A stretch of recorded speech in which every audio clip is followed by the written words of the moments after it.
Today, we need to talk about a really dangerous new flashpoint brewing in South Asia. You've got a major military power shift, a devastating water crisis, and a historic rivalry all starting to collide. It's creating what you could call an unstable triangle, and believe me, it has global implications. So let's break it all down. And look, this isn't some hypothetical question for a think tank. We're talking about three very real, incredibly powerful forces that are on a direct collision course right now. The result? A new and frankly extremely volatile geopolitical landscape. We really need to understand how we got to this point. You know, the best way to get your head around this is to picture three dominoes, right? Each one is tipping over and knocking into the next. So that's what we're going to do. We're going to look at each one, a military shift, a resource crisis, and an old rivalry, to see how they're all dangerously connected. All right, so our first domino. This is a fundamental change to the structure of military power in Pakistan. And I want to be clear, this isn't just about one general replacing another. No, this is a deep, systemic shift, and it has huge implications for the entire region. So here's the crucial piece of the puzzle, this brand new position, the Chief of Defense Forces, or CDF. What this does is it centralizes command over all the branches of the military, the Army, Navy, and Air Force, all under one person. It completely changes the old committee-style system, and it concentrates an absolutely immense amount of power in a single office. And this is not some temporary thing. Nope, it's been written directly into the country's constitution. We're talking about the 27th Amendment. The very first person to hold this post is General Asim Munir, who, by the way, has also been promoted to Field Marshal, a rank he holds for life. That basically cements his influence for the foreseeable future. So what does this all mean for the future?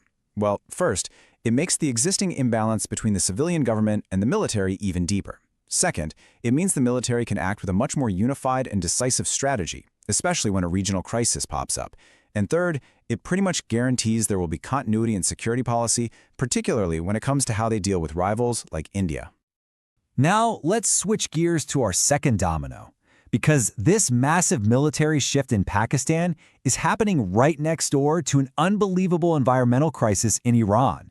I mean, this thing is so severe, it's actually threatening the country's basic stability.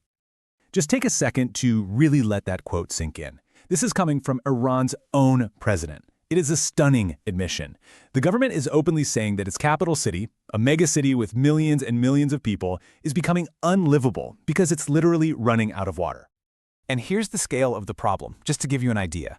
One single city, Tehran, is drinking up a quarter of the entire country's water. That is just completely, totally unsustainable. And it's forcing the government to seriously consider the drastic step of moving the capital. The consequences here really go in two directions. On the one hand, internally, this crisis could spark huge unrest, food shortages, and even mass migration. But on the other hand, externally, it could cause a major strategic pivot. I mean, think about it. Moving the capital to the coast would reorient Iran's entire political and economic focus toward the Persian Gulf and the Indian Ocean. And as we know, an internal crisis almost never stays internal.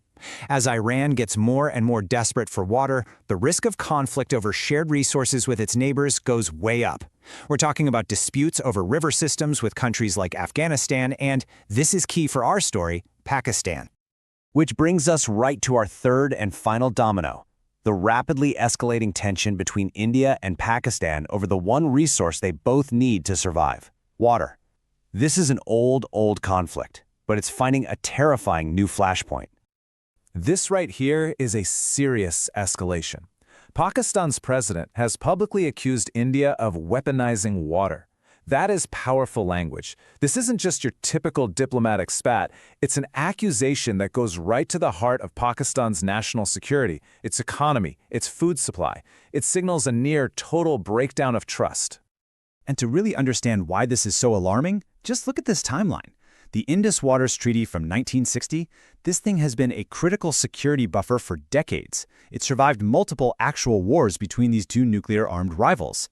But today, with India putting the treaty in abeyance, which basically means they're hitting pause, this decades-old safety net is on the verge of total collapse. So, what happens if it fails? Well, the risks are nothing short of catastrophic. First, the chance of a direct conflict over water skyrockets. Second, Pakistan, which is incredibly dependent on the Indus River system, would face a devastating crisis in its farms and its power grid. And third, this dispute would just explode onto the world stage. Okay, so now we have our 3 dominoes lined up. A newly centralized military in Pakistan, an existential water crisis in Iran, and the weaponization of water between India and Pakistan. It's time to see how they all slam into each other. And this is where it all connects. See, water scarcity is no longer just an environmental issue. It's a core national security threat for both Pakistan and Iran. At the exact same time, Pakistan's new, highly centralized military is empowered to act way more decisively in a crisis. This all means that in the India-Pakistan rivalry, water is now a powerful new weapon of coercion. Even the dynamic between Iran and Pakistan is being reshaped by these shared environmental pressures. It's creating this incredibly complex web of risk. And if you take away just one thing from all of this, let it be this.